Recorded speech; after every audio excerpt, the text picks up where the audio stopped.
الحمد لله رب العالمين والصلاة والسلام على سيد الأنبياء والمرسلين وعلى آله وأصحابه أجمعين أما بعد. قال الله تعالى في القرآن المجيد والفرقان الحميد: أعوذ بالله من الشيطان الرجيم، بسم الله الرحمن الرحيم. ألا إن أولياء الله لا خوف عليهم ولا هم يحزنون الذين آمنوا وكانوا يتقون لهم البشرى في الحياة الدنيا والآخرة لا تبديل لكلمات الله ذلك هو الفوز العظيم. صدق الله مولانا العظيم. معظم، مقدس، مکرم حضرات علماء اکرام، خاص طور پر صاحبزادہ امیر شریعت شیخ الحدیث جامعہ مرکز العلوم سنگڑا، محب مکرم حضرت مولانا مفتی نقیب الامین صاحب برقی دامت برکاتہم، جنرل سیکریٹری جمعیت علماء اڑیسہ،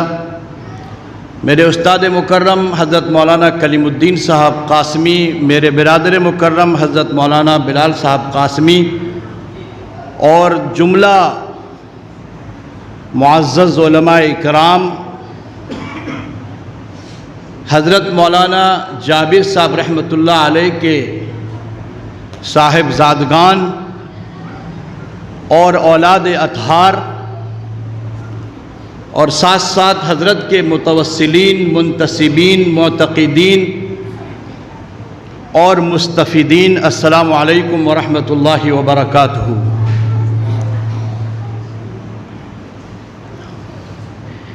سب سے پہلے تو میں ان حضرات، ان عزیزوں کا شکر ادا کروں گا کہ جن لوگوں نے حضرت والا کی محبت کو سمجھتے ہوئے اور سامنے رکھتے ہوئے برادر مکرم جناب مولانا بلال صاحب کی قیادت و سیادت میں اس مجلس کا انعقاد کیا ہے، وہ نوجوانان سبلنگ کنی پاڑا ہیں اور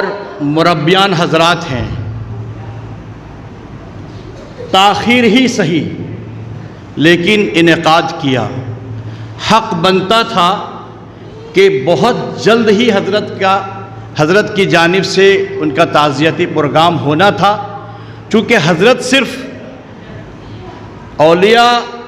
اللہ والوں کے ساتھ، حضرت کی شخصیت کے ساتھ ساتھ حضرت کی یہاں رشتہ داری بھی تھی. اور اگر دیکھا جائے، اگر معلوم کیا جائے تو پورے اڑیسہ کے اندر میں اگر بہت ساری جگہوں میں جہاں پر حضرت کی خانقاہ چل رہے تھے، ان کے ساتھ بھی اگر سبلنگ بستی کو ملائے جائے، گرچہ سبلنگ میں حضرت کا خانقاہ نہیں تھا، لیکن رشتہ داری اور والد محترم کے ساتھ پیار و محبت اور ہم لوگوں سے والہانہ تعلقات کی بنیاد پر حضرت بہت زیادہ آیا کرتے تھے. پھر بھی بہرحال دیر آیت درست آیت، میں سب جتنے بچے ہیں میں سب کا شکر گزار ہوں. اللہ تبارک و تعالیٰ آپ کو اس دنیا میں بھی اور آخرت میں بھی عزت سے نوازے گا انشاءاللہ. آپ نے ایک ولی جن کی شخصیت کا ذکر کا ایک مجلس کا انعقاد کیا ہے، اللہ آپ کو قبول فرمائے. سب سے پہلے میرا ایک مزاج ہے، اور خاص طور پر جب سبلنگ میں کوئی بیان ہوتا ہے اور پھر اس مسجد میں، تو میرا ایک مزاج بنا ہوا ہے کہ ہماری اس مسجد کے بہت ہی قریب، یعنی خوش نصیبی ہے کہ بالکل مسجد سے متصل ہی قبرستان ہے، اور یہ محفل بھی حضرت والا کی جانب سے ہے، انہی کے شان میں ہے. وہ بھی اس دنیا سے گزر چکے ہیں، لہٰذا حضرت کے توسط سے اور تمام اولیاء اکرام کے توسط سے اور متقدمین و متاخرین علماء اکرام کی جانب سے، ان کے توسط سے میں آپ حضرات کے سامنے ایک دعا گزارش کروں گا. آپ لوگ آمین کہیں گے. جتنے بھی اس قبرستان میں مرحومین سبلنگ ہیں اور ہمارے سبلنگ کے جتنے قبرستان میں اور دوسرے قبرستان میں ہمارے اس مرحومین جتنے گزر چکے ہیں، سبوں کی اللہ تبارک و تعالیٰ مغفرت فرمائے، جنت الفردوس میں اعلیٰ مقام عطا فرمائے. میری والدہ اور مجلی اماں مجلی ابا سارے لوگ ہیں، بڑے ابا ہیں، سب مربی ہیں، اللہ تعالیٰ سب کی مغفرت فرمائے، جنت الفردوس میں اعلیٰ مقام عطا فرمائے۔ قرآن کریم کی ایک مختصر سی آیت میں زیادہ وقت نہیں لوں گا، اصل تو بیان اور اصل خلاصہ بیان حضرت خلیفہ مجاز حضرت مولانا جابر صاحب رحمۃ اللہ علیہ کے صاحبزادگان کریں گے، اور بہت زیادہ تشریحات کے ساتھ میں اور بہت زیادہ اچھے انداز میں کریں گے تو مفتی نقیب الامین صاحب برقی کریں گے۔ میں تو ایک میزبان ہوں، اصل مہمان تو یہ حضرات ہیں۔ بہرحال قرآن کریم کی ایک آیت، اللہ تبارک و تعالی الا ان اولیاء اللہ لا خوف علیہم ولا هم یحزنون، اسی کے تحت میں جتنی باتیں آئیں گی عرض کر کے اپنی جگہ لوں گا۔ اللہ تبارک و تعالی فرما رہے ہیں کہ سن لو۔ الدین صاحب اور علماء اکرام بھی ہیں، اسی لیے میں بیٹھ نہیں رہا تھا، بہرحال پھر بھی میرے بڑے کا حکم ہوا کہ بیٹھ جائیے گستاخی کی معافی چاہتے ہوئے۔ اللہ تبارک و تعالیٰ نے فرمایا الا ان اولیاء اللہ لا خوف علیہم ولا هم یحزنون، سن لو بے شک اللہ کے دوستوں کو کسی طرح کا خوف اور کسی طرح کا غم نہیں ہوتا ہے۔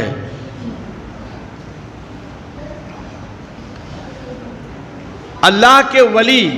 یعنی دوست، کسی طرح کا خوف سے مراد دنیا میں وہ بے نیاز ہوتے ہیں۔ جو اللہ کا ولی ہو گیا، جو اللہ کا دوست ہو گیا، وہ بالکل بے نیاز ہے،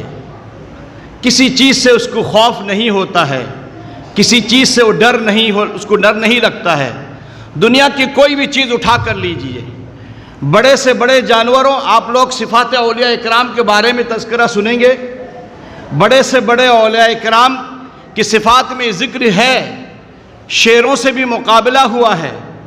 اور بہت ساری صفات ان کے ساتھ میں ہیں۔ کوئی بھی مسئلہ کسی وقت بھی آتا ہے، سامنے ڈٹ کر کھڑے ہوتے ہیں، کوئی خوف نہیں ہوتا ہے۔ ظاہر ہے جس دل میں اللہ کا خوف ہو، اس دل میں کسی دوسرے مخلوق کا خوف کیسے ہو سکتا ہے؟ نہیں ہو سکتا ہے۔ اور پھر انہیں غم بھی نہیں ہوگا، وہ مغموم بھی نہیں ہوں گے،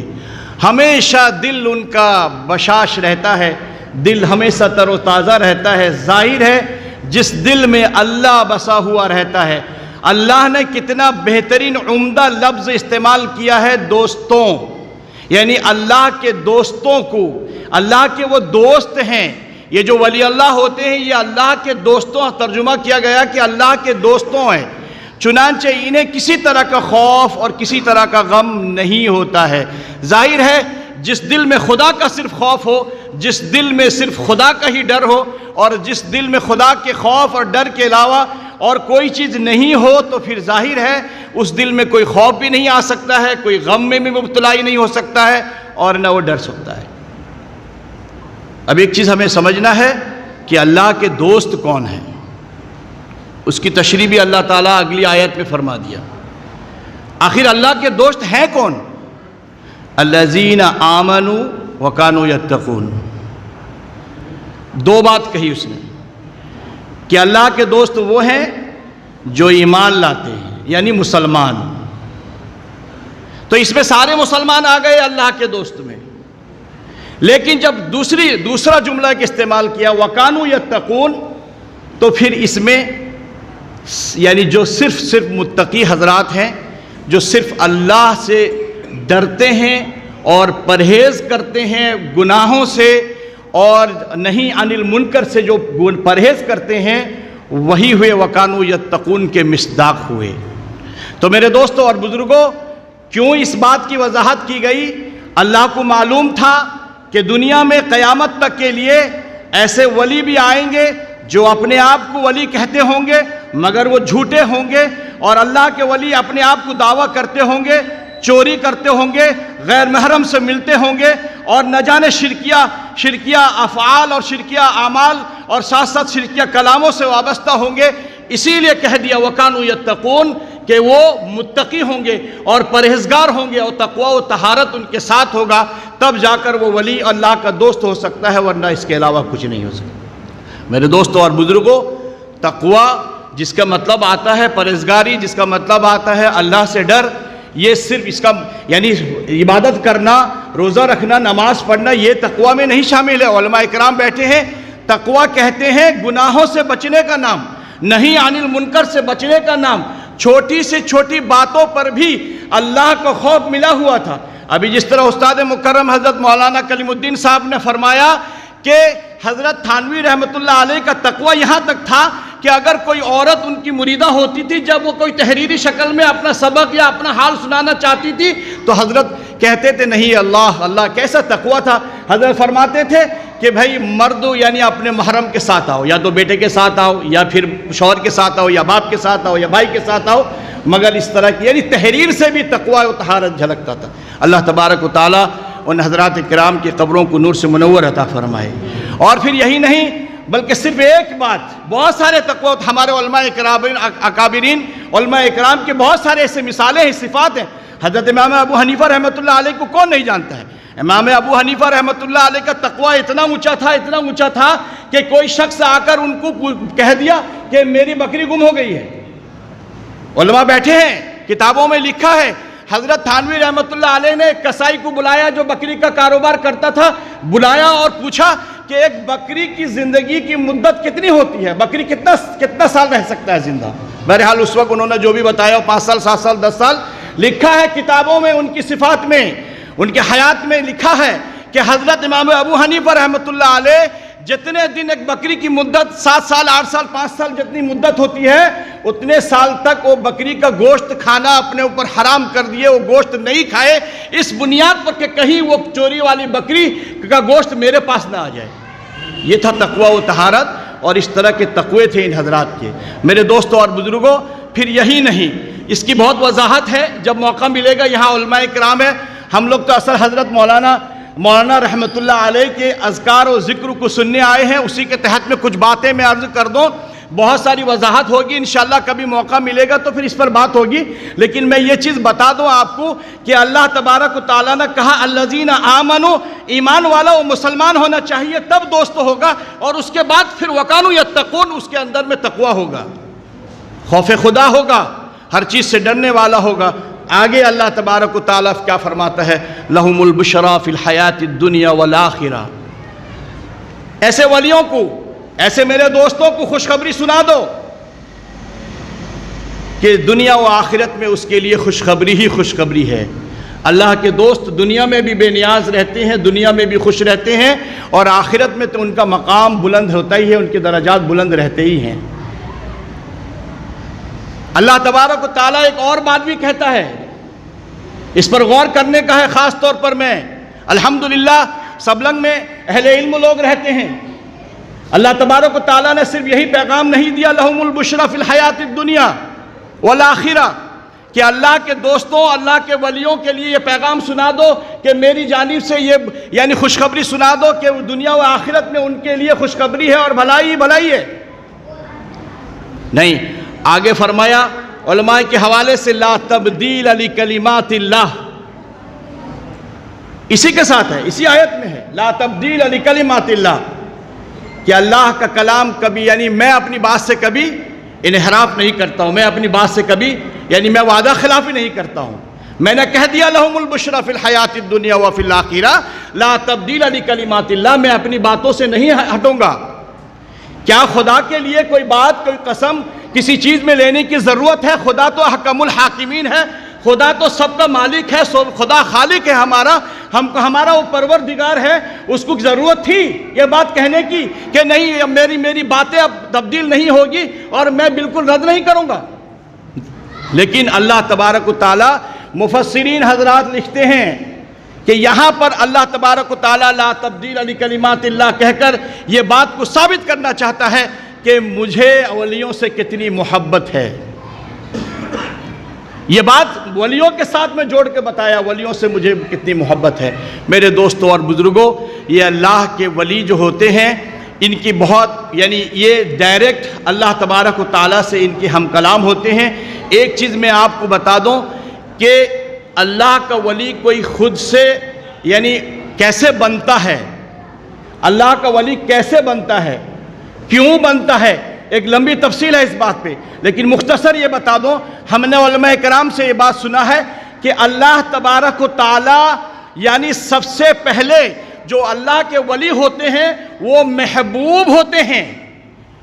بات سمجھیں اس بات کو، اللہ کے ولی پہلے محبوب ہوتے ہیں، اس کے بعد پھر محب ہوتے ہیں۔ یعنی اللہ تبارک و تعالیٰ پہلے ولیوں کے دلوں میں اس کی محبت پیدا کرتا ہے۔ اللہ تعالیٰ کو کچھ ہوتا نہیں ہے، ہم بشریت ہونے کی وجہ سے مخلوقات کی بنیاد پر اللہ تعالیٰ کو بہت کچھ یعنی کچھ نہیں ہوتا، ہمیں سب کچھ ہوتا ہے،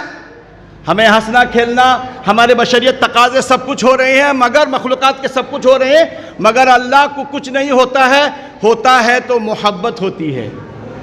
اور وہ محبت اللہ تبارک و تعالیٰ یعنی جس انسان سے محبت پہلے، ولیوں سے پہلے محبت کرتا ہے، ولی جا کر پھر محب یعنی محبت کرنے والے ہوتے ہیں۔ میرے دوستوں اور بزرگوں، اس کا سبب بھی ہے، میں اس دن معلومی کے پروگرام میں بھی یہ کہا تھا کہ حضرت مولانا جابر صاحب رحمۃ اللہ علیہ ہوں یا جتنے بھی اللہ کے ولی ہوں یا پھر جتنے اکابرین ہیں، علماء ہیں، جتنے صوفیاء کرام ہیں، یہ سب دنیا میں زندہ ہیں۔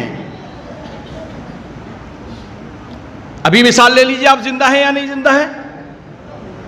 دنیا میں بے شمار لوگ زندہ رہ کر بھی مردے ہیں، لیکن یہ اللہ کے ولی یہ دنیا سے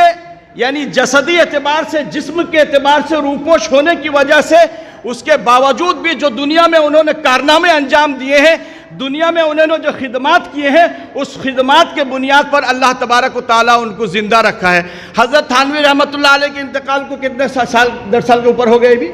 لیکن اس سال کے اوپر ہو گئے بھی، لیکن اس کے باوجود بھی حضرت تھانوی رحمۃ اللہ علیہ کا بھی ذکر ہو رہا ہے، حضرات صحابہ کا ذکر ہو رہا ہے، نبی پاک صلی اللہ علیہ وسلم زمانے سے لے کر اب تک ذکر ہو رہا ہے۔ یہ سب کچھ ذکر یعنی کہ وہ گزر چکے ہیں دنیا سے، لیکن ان کا ذکر ہو رہا ہے تو زندہ ہے۔ ہم ابھی کوئی زندہ گھوم رہا ہے، ہم کسی کا تو ذکر یہاں کر نہیں رہے، لیکن حضرت مولانا کا ذکر یہاں کیوں ہو رہا ہے؟ چونکہ اللہ نے ان کو زندہ رکھا ہے، اور اس کا بھی سبب ہے۔ اللہ تبارک و تعالیٰ نے قرآن کریم میں فرمایا، یا ایھا الذین آمنوا اذکروا اللہ ذکرا کثیرا۔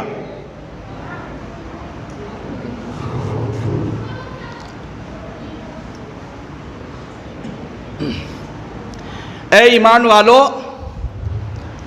اللہ کا خوب ذکر کیا کرو۔ تو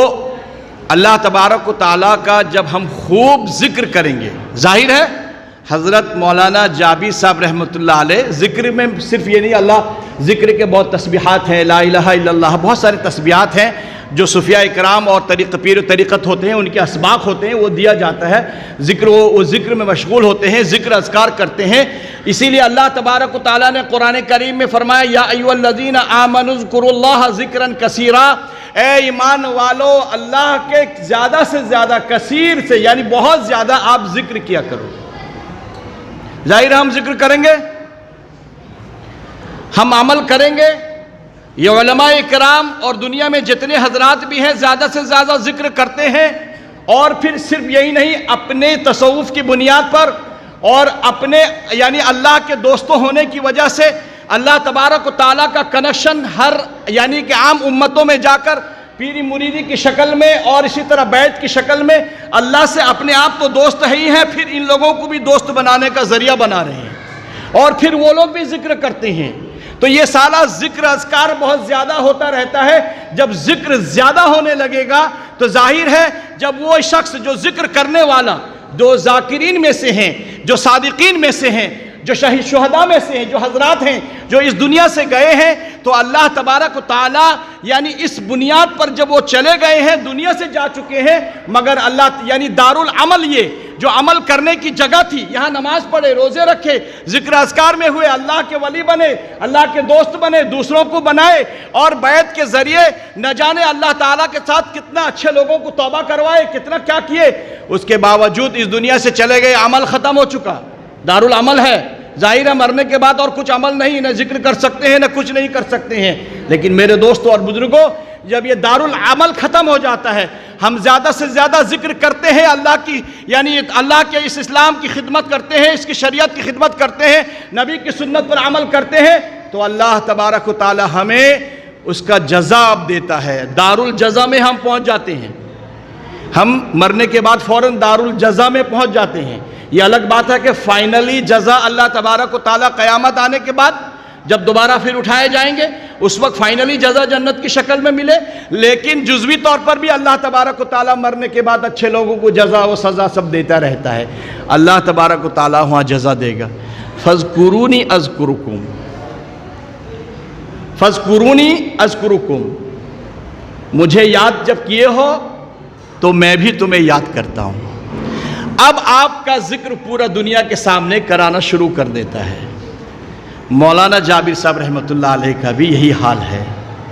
کہ انہوں نے دنیا میں سارا کچھ کیا اور اللہ کے اس شریعت اسلامی کے تحت میں چل کر اور دنیا میں یہ پھیلایا اور لوگوں کو ذکر اذکار کا ذریعہ بنایا. خود بھی ذکر کیے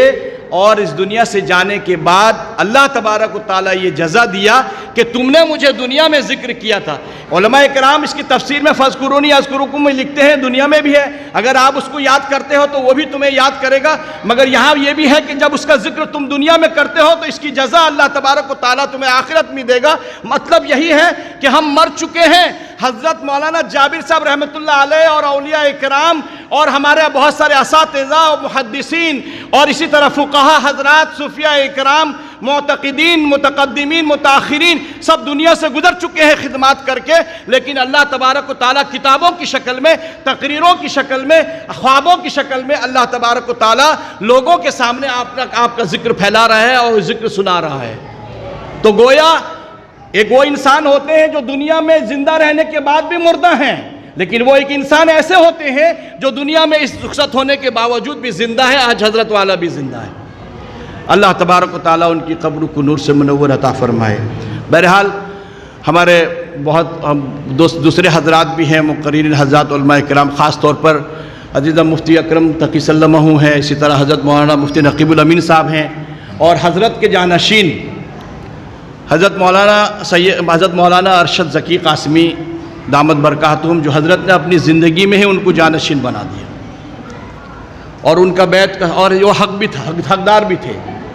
الحمدللہ حقدار بھی تھے. اللہ تعالیٰ نے ان کو بچپن سے ان کا تقوی دیکھا ہے, ہم نے بچپن سے, اور پھر پڑھنے کے زمانے سے ان کی ماشاءاللہ السلام علیکم, بچپن سے ان کا تقوی دیکھا ہے. الحمدللہ علم کے ساتھ ساتھ اللہ تبارک و تعالیٰ نے تقوی و طہارت کے ساتھ اور پھر جانشین بنایا, اور ساتھ ساتھ حضرت نے اپنے بیعت یعنی خلافت بھی دیا ہے. اور ان کا سلسلہ گویا حضرت مولانا جابر صاحب رحمۃ اللہ علیہ کا سلسلہ بیعت نہیں, بلکہ حضرت شیخ الاسلام حضرت مولانا مدنی رحمۃ اللہ علیہ کا سلسلہ ہی جاری رہے گا.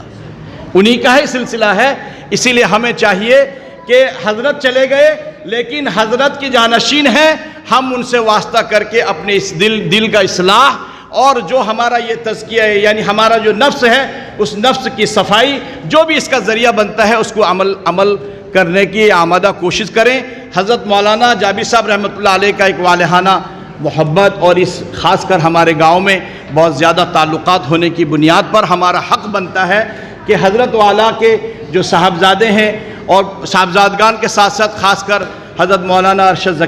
ذکی صاحب ہیں, ہم لوگ ان سے رجوع کریں. جو مرید ہیں وہ تو ہے ہی ہیں, اور خاص کر جو عورتیں بھی ہیں, اور پھر ایک سلسلہ جاری رکھیں. ہمارے سبلنگ میں بھی یہ فیض جاری رہنا چاہیے. حضرت والا کے وقت میں نہیں ہو سکا کوئی بات نہیں ہے, لیکن اب ان کے جانشین ہیں, ان کے ذریعے, اور ان کا حق بھی بنتا ہے ان کے ذریعے یہاں پر حضرت کا فیض کسی طرح بھی جاری و ساری رہنا چاہیے. یہ میری دلی خواہش اور دلی تمنا ہے. بہرحال اس سے ہمارا ایک دنیاوی تعلقات کے ساتھ ساتھ دینی تعلقات بھی ہمارا جڑ جائے گا. میں اپنی بات کو ختم کر دوں گا, لیکن آخر میں آپ لوگوں سے گزارش کروں گا